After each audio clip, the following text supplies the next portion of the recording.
Supreme court की आईनी bench ने फौजी अदालतों को 85 मुल्जिमान के फैसले सुनाने की इजाजत दे दी। फौजी अदालतों के फैसले सुप्रीम कोर्ट में ज़ेर इल्तवा मुकदमे के फैसले से मशरूत होंगे। सुप्रीम कोर्ट अपने हुक्म में कहा कि जिन मुल्जिमान को सजाओं में रियायत मिल सकती है वो देकर रिहा किया जाए, जिन्हें रिहा नहीं किया जा सकता उन्हें सजा सुनाने पर जेलों में मुंतकिल किया जाए।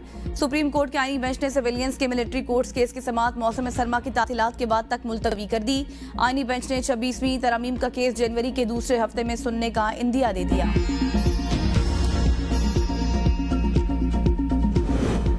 सिविलियंस के फौजी अदालतों में ट्रायल के मुकदमे में वकील वजारत दिफा ख्वाजा हारिस और जजेस में नोक-झोंक। ख्वाजा हारिस ने कहा कि सुप्रीम कोर्ट के फैसले में खराबियां हैं। जस्टिस जमाल खान मंदोखेल ने कहा कि अदालती फैसले को इतना बेतौकीर तो ना करें कि इसे खराब कहें। ख्वाजा हारिस ने कहा कि माजरत ख्वाह हूं, मेरे अल्फाज कानूनी नोयत के नहीं थे। जस्टिस जमाल खान मंदोखेल ने कहा कि आर्मी में कोई शख्स जबरदस्ती नहीं अपनी मर्जी से जाता है। आर्मी ज्वाइन करने वाले को इल्म होता है कि उस पर आर्मी एक्ट का इत्तलाक होगा। आर्मी एक्ट के तहत बुनियादी हुकूक मयसर नहीं होते। वकील वजारत दिफा ख्वाजा हारिस ने कहा कि फौज में कोई भी जुर्म की नीयत से नहीं जाता, बुनियादी हुकूक जुर्म करने पर ही खत्म होते हैं। जस्टिस जमाल खान मंदोखेल ने रिमार्क्स दिए कि क्या अपील में अदालत सिर्फ अपील कुनिंदा की इस्तदा तक ही महदूद रहेगी? क्या अदालत फैसले के दीगर पहलुओं का भी जायजा ले सकती है? जस्टिस अमीनुद्दीन खान ने कहा कि फरीकैन अपनी मालूमात तक महदूद रह सकते हैं, अदालत नहीं। जस्टिस मसरत हिलाली ने रिमार्क्स में कहा कि 9 मई से पहले भी तो किसी को इन दफात के तहत सजा हुई होगी, ये तो उन मुल्जिमान के साथ तासुब बरतने वाली बात होगी।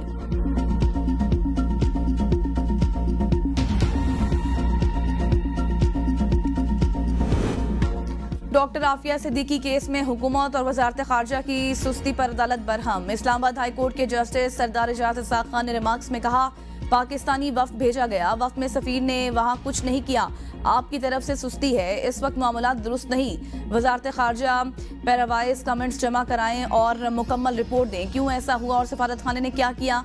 अदालत को बताया गया वजारत खारजा डॉक्टर फौजिया सिद्दीकी का वीजा मंजूर ना करवा सकी।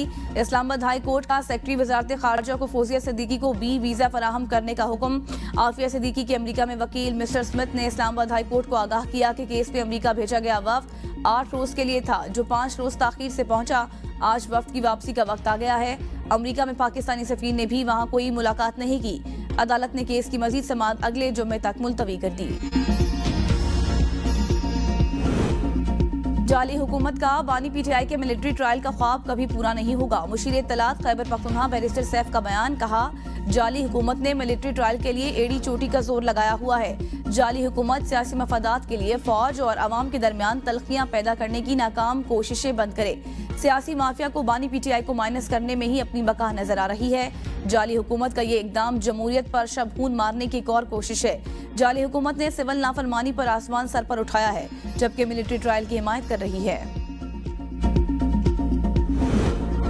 तहरीक इंसाफ ने मुज़ाकरात के लिए कमेटी बनाई, लेकिन मुज़ाकरात का पैगाम नहीं भेजा। मुज़ाकरात का पैगाम मिला तो हमारी तरफ से इनकार नहीं होगा। साबिक वफाकी वजीर राना सनाउल्लाह की गुफ्तगू। कहा, पीटीआई से ऑफर की है कि सदके दिल से माजरत करें। पीटीआई का हमारे लिए अभी यही पैगाम है कि हम आपसे क्यों मुज़ाकरात करें। मदारिस की रजिस्ट्रेशन का मामला बैठकर सुलझाया जा सकता है। इस मामले में डेडलॉक वाली कोई बात नजर नहीं आ रही। पीटीआई का मुज़ाकरात का तरीका गलत, इससे ये जाहिर हो रहा है कि हम भीख मांग रहे हैं कि मुज़ाकरात करें। पीटीआई रहनुमा बैरिस्टर अली जफर की मीडिया से गुफ्तगू। कहा, मैंने बानी पीटीआई से बात की, उन्होंने कहा कि ये कोई तरीका नहीं है बातचीत का। इस तरीकाकार से बानी पीटीआई बहुत गुस्से में है। हम पर इल्जाम था कि बातचीत के दरवाजे बंद किए हुए हैं। हमने सिर्फ मुज़ाकरात के लिए कमेटी बनाई है। हम हमेशा कहते हैं कि मुज़ाकरात उनसे होने चाहिए जो बाइख्तियार हो। हुकूमत को शायद अभी तक कोई इशारा नहीं मिला, इसलिए वो मुज़ाकरात शुरू नहीं कर रहे। सुन्नी इत्तेहाद कौंसिल के सरबराह साहबजादा हामिद रजा ने कहा कि अभी तक हुकूमत से मुज़ाकरात की कोई बात नहीं हुई। पार्टी मीटिंग के अंदर मुज़ाकरात के हवाले से बातचीत चल रही है। जो भी डेवलपमेंट होगी आज पता लग जाएगा। मुज़ाकरात की गाइडलाइन अडयाला जेल से बानी पीटीआई ही देंगे, माइनस बानी पीटीआई पर मुज़ाकरात नहीं होंगे। मुज़ाकरात के हवाले से हमारी तरफ से कोई जबरदस्ती नहीं। अगर कोई मुज़ाकरात करना चाहे तो ठीक, ना करे तो उनकी मर्जी है।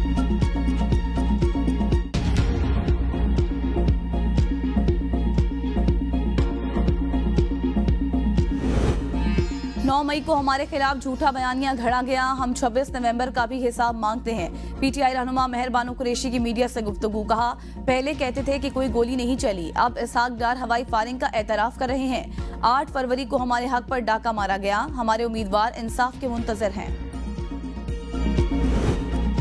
हुआवे के तामुन से लाहौर को पाकिस्तान का पहला जदीद तरीन स्मार्ट सिटी बनाने का फैसला। वज़ीर आला मरियम नवाज की शंघाई के डिस्ट्रिक्ट लोंगडोंग में हुआवे टेक्नोलॉजी आमद।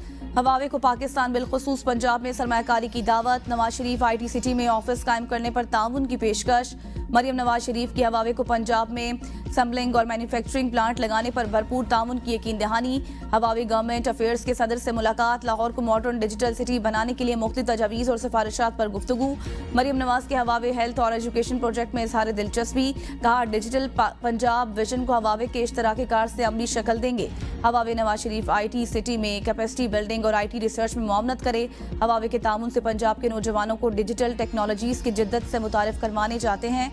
वज़ीर आला ने हुआवे हुकाम के साथ फैक्ट्री का भी दौरा किया, मुख्तलिफ शोबे देखे।